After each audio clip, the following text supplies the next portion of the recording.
Hi hello నమస్తే welcome back to my channel. ఈ తరం కోడలు కథ చాలా ఇంట్రెస్టింగ్గా ఉంది కదూ.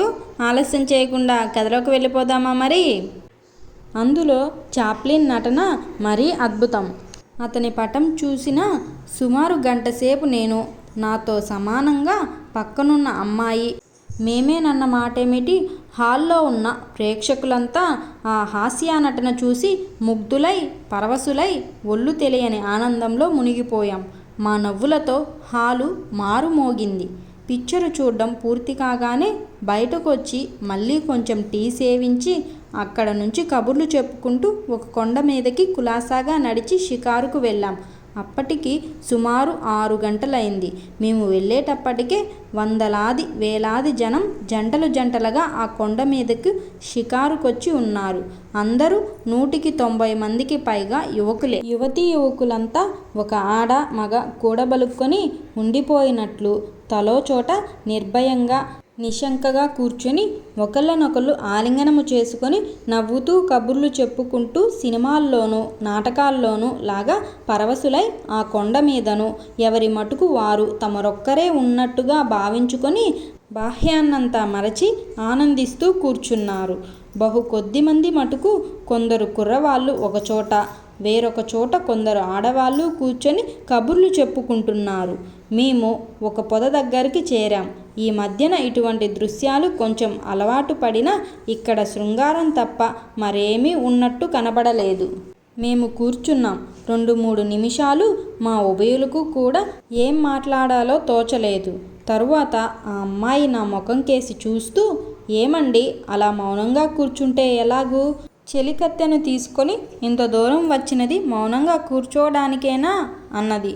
నేను నవ్వుతూ, నువ్వన్నది కొంచెం సవరణ చెయ్యాలి.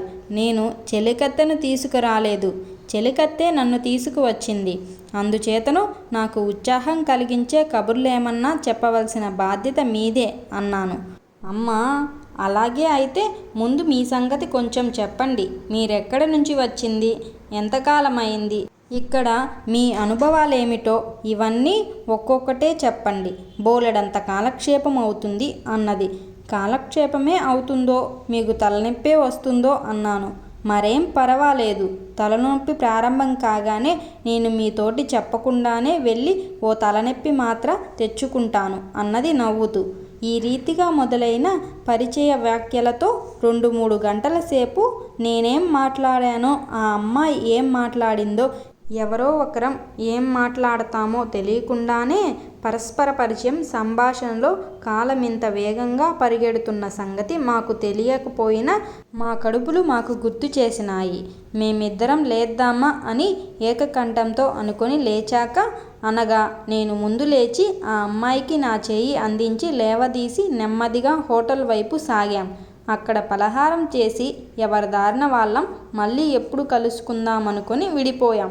ఇంటికి వచ్చి ఆలోచించుకుంటూ చాలాసేపు కూర్చున్నాను. ఆ అమ్మాయి చాలా బుద్ధిమంతురాలు, నెమ్మదైనదిగా కనపడ్డది. నాటకశాలలో కనబరిచిన చొరవ ఈ మాటేమీ ప్రదర్శించలేదు.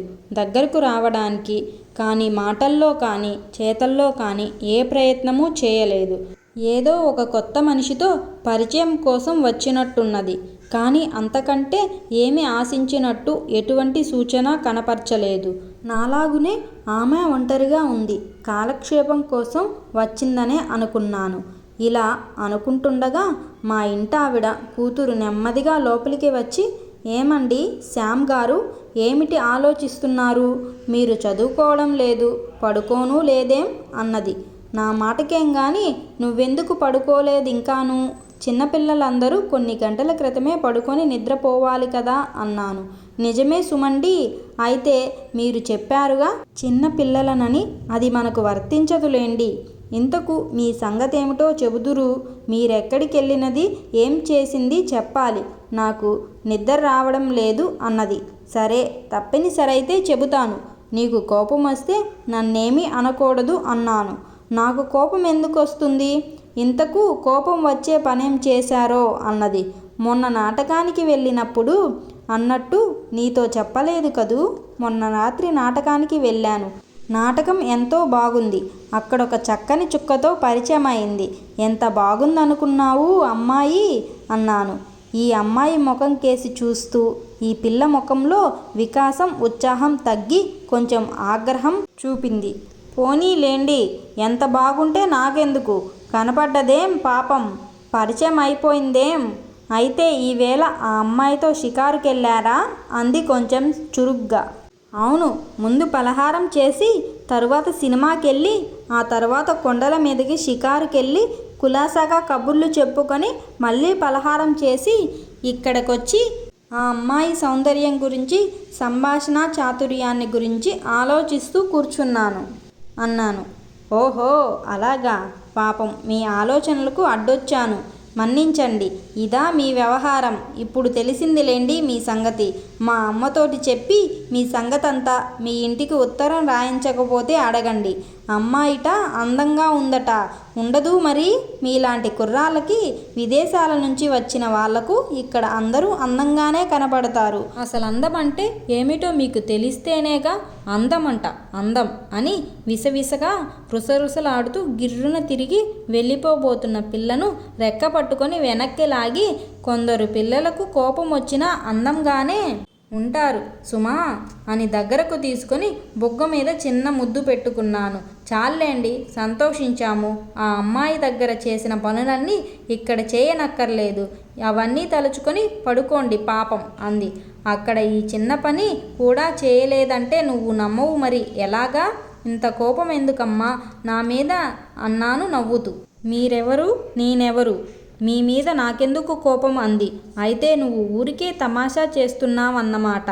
పోనీలే, ఈ గొడవ ఇంకేం గాని, చార్లీ చాప్లిన్ పిక్చర్ ఎంత బాగుందనుకున్నావు, నాకు మళ్ళీ అది గాని అతనిదే మరో పిక్చర్ గాని చూడాలని ఉంది. నువ్వు తీసుకెళ్ళక తప్పదు, ఏమంటావు అన్నా. సంతోషించానులేండి అంటూ ఒక్క మాట నన్ను వెక్కిరించి నాకందకుండా ఒక్క పరుగులో అవతలికి వెళ్ళిపోయింది. ఎంత చిత్రం, ఈ అమ్మాయికి కూడా అసూయే కాబోలు. అందుకనే ఆయనెవరో స్త్రీకి మరో పేరు అసూయన్నాడు అని నాలో నేను నవ్వుకుంటూ పడుకునే ప్రయత్నం చేశాను. ఆ ఊళ్ళో అనగా ఎడెంబరోలో ఉన్న భారతీయ విద్యార్థులందరిలోనూ నేను చిన్నవాడిననుకుంటాను. అయినా ఎందుచేతనో అందరి ఆదరణకు, అభిమానానికి పాత్రుడనయ్యాను. ఎంచేతనంటే కారణం చెప్పలేను.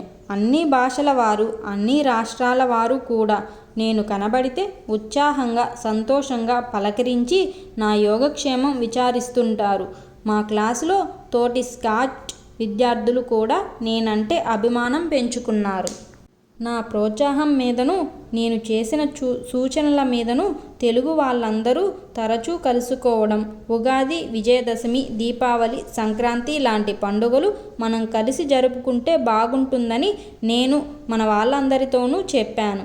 మా రాజు కూడా నా సూచనను బలపరిచాడు. అందుకాంధ్ర సోదరులు ఏకగ్రీవంగా ఆమోదం తెలిపారు. అప్పటికి వారం రోజుల్లో రానున్నది ఉగాది పండుగతో మా తీర్మానం అమలుకు ప్రారంభించాం.